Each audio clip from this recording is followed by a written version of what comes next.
पढ़ते रहो, आगे बढ़ते रहो। पढ़ना मनुष्य के जीवन में बार बार नहीं आता है, आता तो है हर जगह सीखने के लिए, लेकिन जब हम शिक्षार्थी रहते हैं तब ये मौका हमारे पास भरपूर रहता है।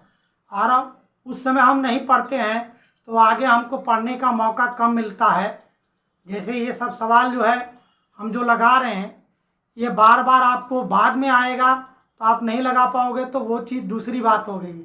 लेकिन जब आप पढ़ रहे हो तब आपको लगाना आना चाहिए। आइए एक सवाल और प्रतिशत पे आधारित में लेकर आया हूँ। प्रश्न है, किसी व्यक्ति की मजदूरी 50% घट गई, फिर घटी हुई मजदूरी 50% से बढ़ गई, तो व्यक्ति की मजदूरी कितने प्रतिशत कम हुई?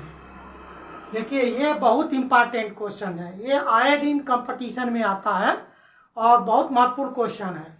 केवल इसमें 50 के जगह कभी 40 हो जाएगा, कभी 30 हो जाएगा, ये हेर फेर रहता है, शब्द वही रहते हैं, प्रश्न की भाषा वही रहती है और ये बहुत ईजिली है। इसके लगाने का तरीका बहुत आसान है।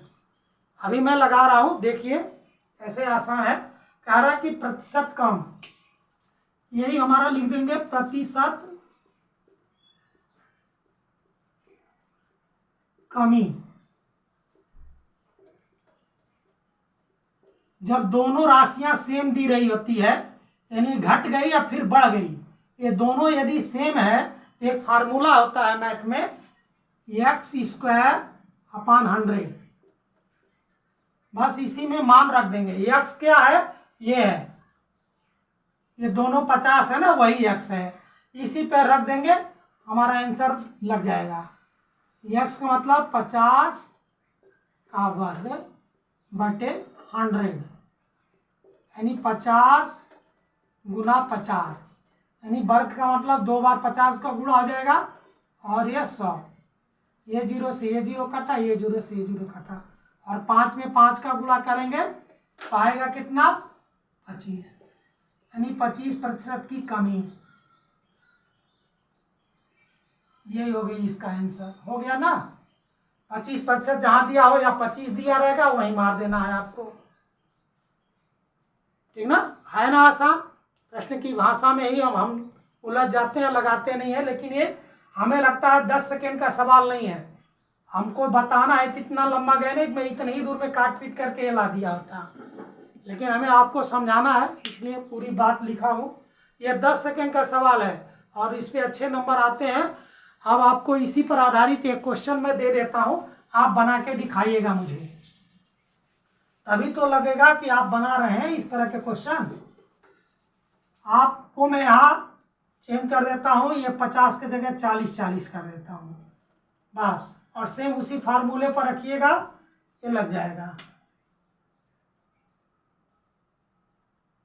आंसर सेम नहीं आएगा, आंसर में अंतर आएगी, लेकिन आप जब लगाएंगे तो आपको पता चलेगा आंसर परिवर्तित होगा, लेकिन आप लगाएंगे जो वो एग्जैक्ट मालूम हो जाएगा कि हाँ हमने सही लगाया। तो कभी कभी ऐसे ही जो है अंतर दे दिया जाता है और वही प्रश्न बार बार रिपीट किया जाता है, लेकिन भाषा वही रहती है। आपको मेरा पढ़ाया हुआ अगर अच्छा लगता है तो लाइक करिए। अगर आपके मन में कोई क्वेश्चन है तो कमेंट बॉक्स में लिखिए, अगली बार हम वीडियो जब बनाएंगे तो उस सवाल को हल करेंगे। अगर मेरा पढ़ाया हुआ बहुत अच्छा लगता है तो आप सब्सक्राइब करिए। धन्यवाद।